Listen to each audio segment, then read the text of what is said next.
Ayer hablábamos de la santidad, que es ese gran proyecto de Dios para cada uno de nosotros.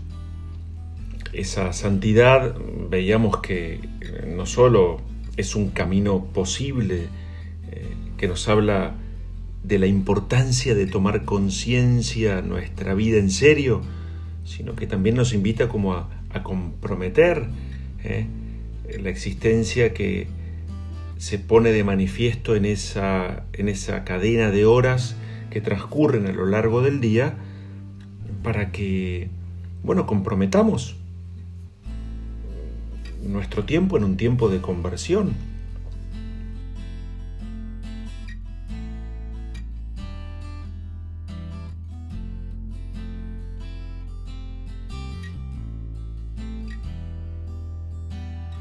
Conversión que nos invita, recordábamos también, a elegir el querer de Dios, creyendo que es posible dejar atrás el así llamado como hombre viejo para abrirnos a lo nuevo. Y decíamos que convertirnos es elegir el querer de Dios de tal manera que, conociendo su voluntad, la elijamos como una tarea, una misión a cumplir en nuestra vida, adecuar nuestro modo de vivir al querer de Dios. Y recordábamos entonces, entre tantos santos, a San Antonio, ¿no? Que al comenzar cada día decía él: hoy empiezo mi conversión, lo que equivale a decir: hoy me tomo en serio lo que Dios me quiere decir en su palabra, lo que Él a través del Espíritu hace aparecer en el corazón, lo que Dios a través de las personas que están a mi lado me va mostrando. En definitiva, el camino que Él me quiere proponer. San Pablo decía con mucha humildad: hago el mal que no quiero y dejo de hacer el bien que quiero. En esa realidad tan brevemente expresada estamos todos incluidos. Entonces decíamos que para todo aquel que se tome la vida como un tiempo para crecer en santidad, se trata de hacer el bien, pero también de evitar el mal, llamar a las cosas, decíamos en estos días, por su nombre, sin tener vergüenza de llamar bien a lo que está bien y mal lo que está mal. El confrontar nuestra vida con aquello que Dios espera de nosotros nos hace tomar conciencia de lo bueno y de lo que está mal, y del pecado que nos habita. Vamos a aprovechar entonces las valientes y directas palabras hoy en el libro de los Hechos de los Apóstoles que San Esteban, continuando con este relato que hemos comenzado, dirige a los miembros del Sanedrín y muy seguramente a cada uno de nosotros. Hombres de cabeza dura, cerrados de corazón y oído. Los invito entonces en esta mañana, ya casi mediodía, lluvioso, a seguir reflexionando acerca de los pecados capitales, esos pecados como madre que están en la cabeza, a raíz de los cuales nuestra vida se desbarranca, se pierde, se malogra. Entonces, justamente evitar el mal supone conocer la verdad que nos habita hoy. Y decíamos, cuando hablamos en su momento de la soberbia, que nadie es soberbio, sino que tenemos actitudes soberbias. Entonces, reconocer que no somos, porque eso habla como de una condena, de una cerrazón a toda posibilidad de cambio, debemos reconocer que tenemos actitudes que se ubican en el plano, en este caso, hoy, de la ira, que nos lleva a ser cabeza dura, a no comprender razones, a cerrar el oído y el corazón. Entonces, en esta suerte de 7 pecados capitales, o como deseaba llamarlos Fulton Sheen, me encanta la expresión, las 7 plagas del carácter. Entonces, pues bien, vamos a recordar ante todo y en primer lugar que Jesús no usó la fuerza del poder, sino la convicción de la ternura. Él es el que nos propone recorrer el camino de la paz y no de la guerra, de la entrega y la renuncia, y no de la violencia. Él nos habla y nos enseña a poner la otra mejilla. Él nos habla del perdón y no de venganzas. Jesús nos enseña a rezar. Le pedimos a Dios que perdone nuestras ofensas, así como nosotros perdonamos a los que nos ofenden. Y luego también nos dice, amen a sus enemigos, hagan el bien a los que los odian. Y aún más, el que quiera quitarte la túnica, a ese entrégale también el manto. Propiamente entonces, ¿qué es la ira? Bueno, por supuesto que la ira puede ser interpretada desde distintas y múltiples miradas. Nosotros vamos a tratar de hacer una pequeñita reflexión, humilde aproximación al tema, tratando de poner una mirada religiosa. Propiamente la ira esto significa la palabra ira en latín, cólera, enojo. Y en una primera lectura, diríamos así, es como una emoción que se expresa muchas veces a través del resentimiento o de la irritabilidad. Y como emoción descontrolada, de esto se trata, tenemos que caer en la cuenta que tiene consecuencias físicas, mentales e indudablemente espirituales. Es más, en muchas vidas la ira se transforma en un verdadero patrón de comportamiento, que en la mayoría de los casos es visto como una forma inadecuada de reacción o de respuesta. Ese patrón de comportamiento puede ser, por un lado, de ataque, y es donde aparece el empleo de la fuerza física o verbal, o también puede ser un comportamiento de huida. Aquí aparece la represión o la negación del comportamiento agresivo. Precisando un poco más, la ira propiamente es un movimiento desordenado de cólera. Es un deseo violento de castigar a otros y que se expresa en el mal carácter, en el carácter vengativo, en los berrinches, en las expresiones corporales, esos puños cerrados, los rostros rígidos, los ojos salientes. El disfraz de la ira, nos recuerda Fulton Sheen, muchas veces es el deseo de ajustar cuentas, o simplemente no permitir que el otro se salga con la suya. Recordemos también que la ira es bastante común en aquellos que suelen tener como una mala conciencia. Entonces, como no recuerdan, como olvidan fácilmente los propios errores o fallos, suelen inmediatamente manifestar esa ira a través de rabias, enojos, a través de distintas formas de violencia. Y existen, por supuesto, grados de ira. En primer lugar, la susceptibilidad, esa como excesiva sensibilidad o impaciencias frente al minúsculo problema que se pueda dar. El café está frío, tardaste en llegar, ruidos, desórdenes. Todo esto se manifiesta a través de protestas, de quejas, de eternos cuestionamientos. Un segundo grado de ira podría ser, por ejemplo, la entrada en cólera, que se manifiesta en gestos violentos, la sangre que hierve, se altera el ritmo cardíaco, aparecen como niveles alterados de adrenalina, a veces hasta se arrojan cosas, se le pega un puñetazo a la pared, se patea una cacerola, se cierra una puerta fuerte. Y esa es la antesala del tercer grado de la ira, que es ya la violencia física.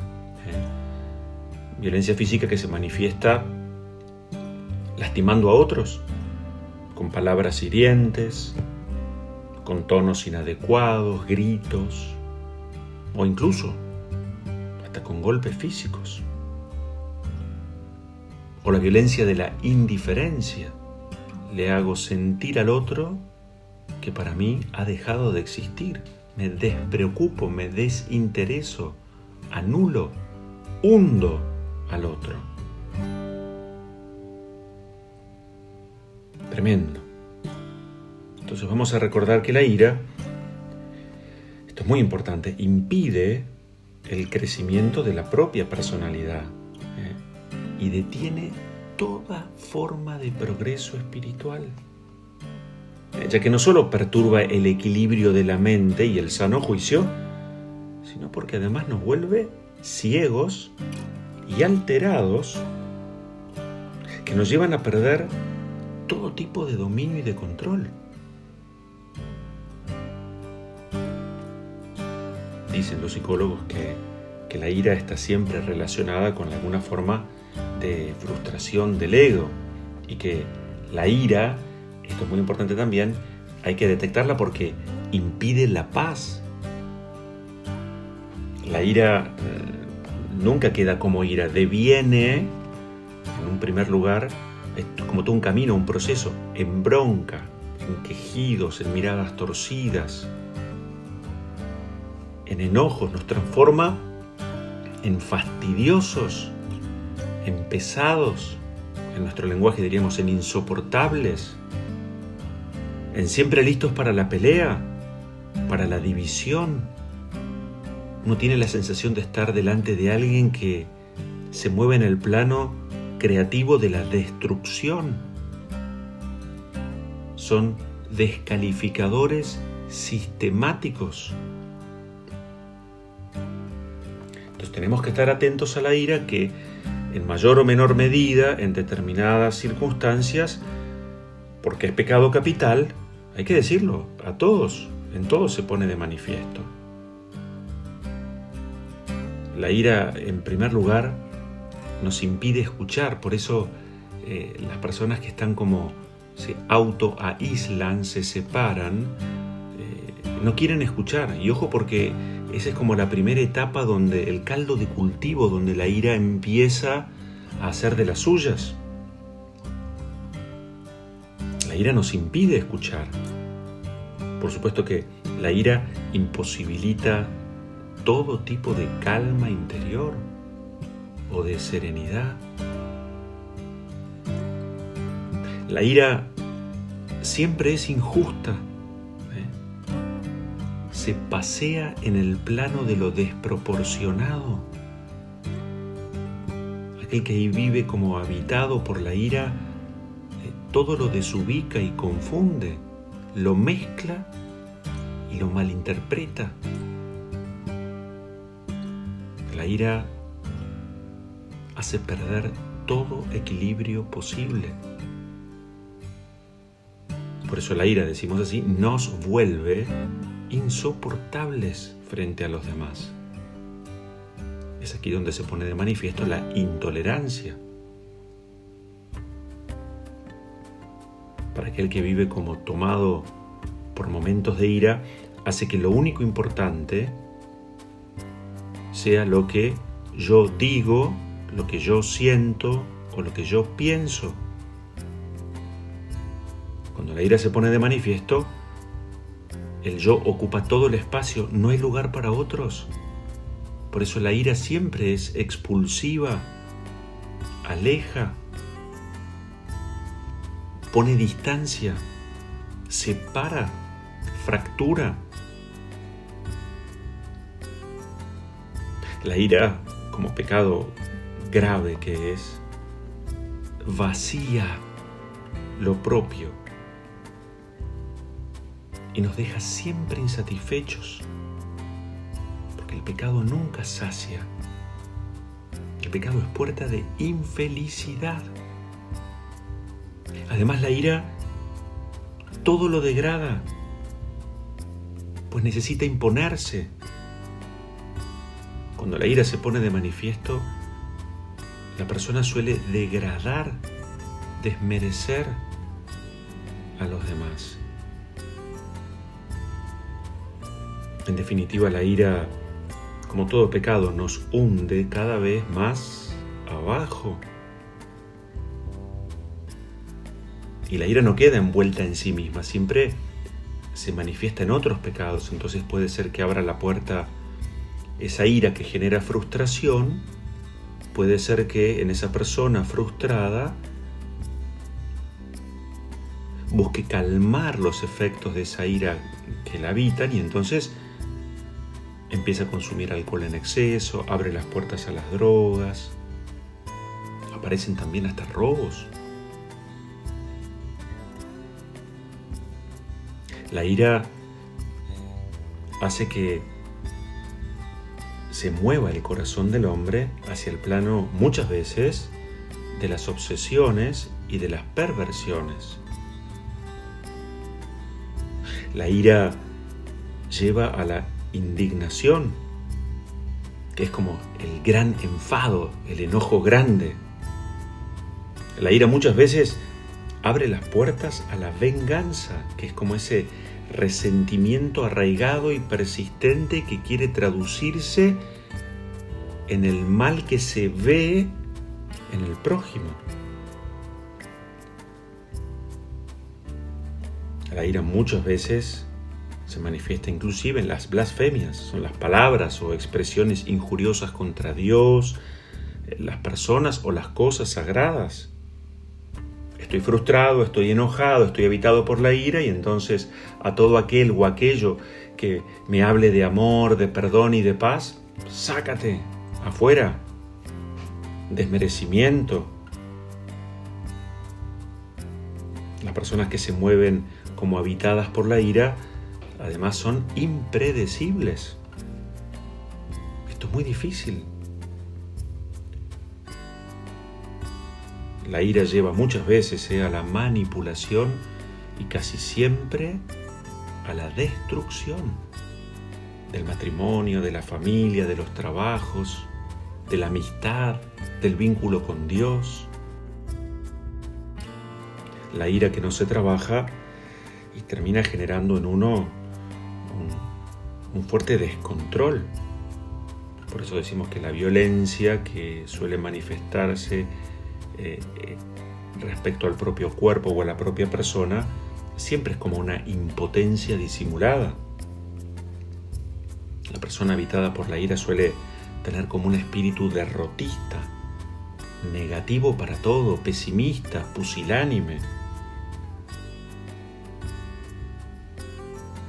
Las personas habitadas por la ira suelen ser evasivos, se mueven en el plano de la mentira en mentira, en el plano de los ambientes superficiales, de las palabras huecas, de las conversaciones vanas, chabacanas.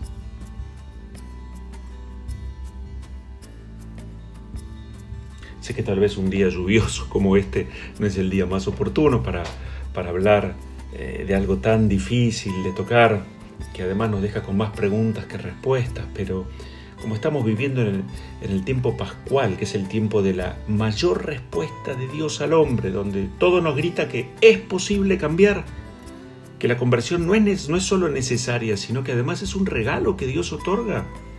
La Pascua nos habla de las puertas que se abren. Este tiempo nos habla de las esperanzas que se hacen nuevas, de lo lindo que es luchar aun cuando nos toque con nosotros o con las personas con las que vivimos tener que soportar, aguantar y transformar en verdadera cruz que redime y santifica cuando estos pecados capitales se ponen de manifiesto y tienen consecuencias muy duras. Porque la ira no solo frustra lo propio, sino que envenena, contamina el aire que otros respiran. La persona habitada por la ira se mueve con esa ira a donde vaya. Y de la ira se puede salir, aun cuando es pecado capital, claro que sí. Esta es como la gran noticia y buena noticia que el Señor nos dio, pero requiere, ante todo, la humildad lo recordamos, es estar en la verdad. ¿Qué hace el humilde? No se miente a sí mismo. Este soy yo. ¿Y qué significa decir este soy yo ahora así? Que soy amado por Dios, no por mi pecado, sino a pesar de mi pecado.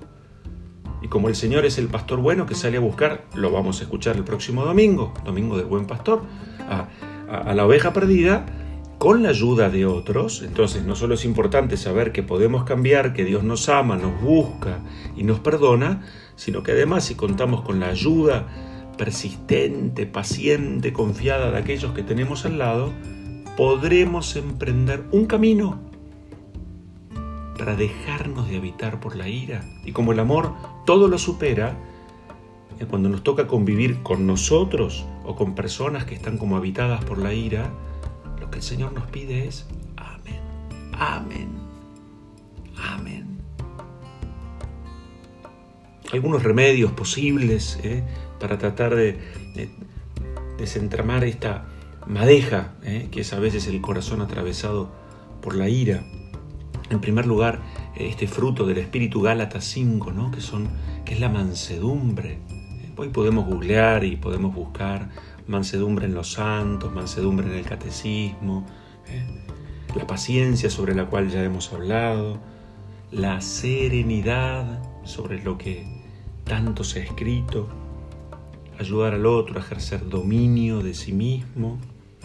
Valgo por lo que soy y no por el dinero, las cosas que tuve y que ahora tengo que aguantarme que por ahí se vayan perdiendo. Por supuesto que un remedio siempre eficaz contra la ira es el perdón, el reconocimiento del propio pecado, el pedir perdón y el sentirme perdonado, ¿no? Para la persona que está habitada por la ira, por el enojo, nada más terrible que sentirse entre enemigos. Esto yo sé que es difícil, pero en eso se juega nuestra propia santidad.